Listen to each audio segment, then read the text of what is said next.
Last week, we took a look at the Wii Ultra. Today, let's take a look at something else I've been building out over a couple of months.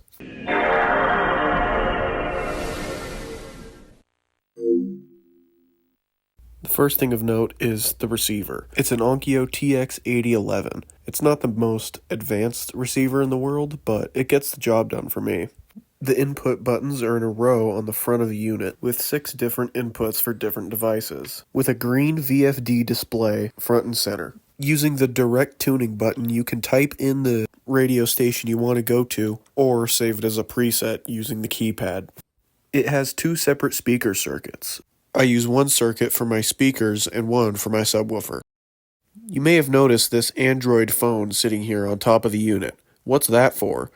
It's actually an AirPlay receiver for my iPod Touch and iPhone. When AirPlay is initiated, the phone's display turns on, and when it ends, a script running on the phone tells the phone to go to sleep, just so it doesn't sit there awake while nothing is happening. It even shows track information and album art.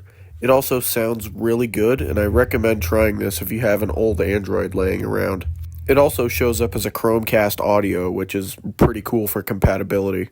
Here's the script in action that shuts the display off when AirPlay is ended. Pretty cool, right? You may have noticed this here. This is something that I built in a couple of hours.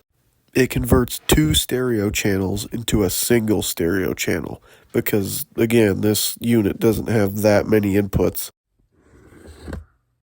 Down here is my cassette deck. I repaired this myself.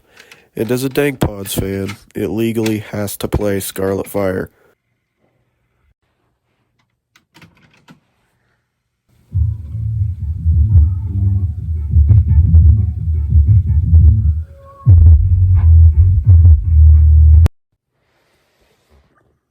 Over here is the main attraction, my subwoofer.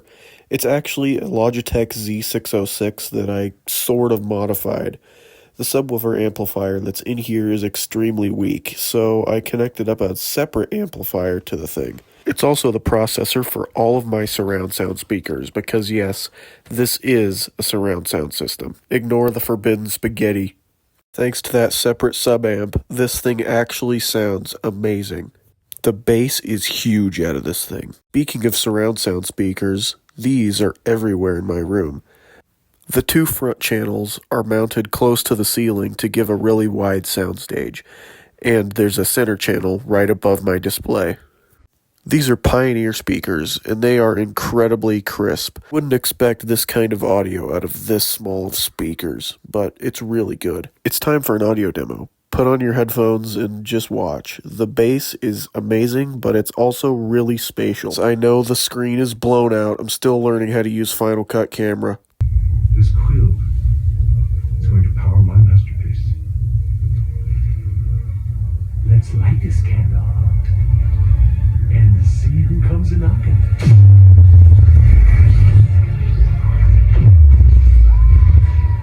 Holy Jesus. I didn't think it'd be that freaking loud. Now, what I want you guys to do in the comments is pretty simple. Guess how much all of this audio equipment, including cables, cost. I'll let you guys know who was the closest. Thanks for watching. Subscribe.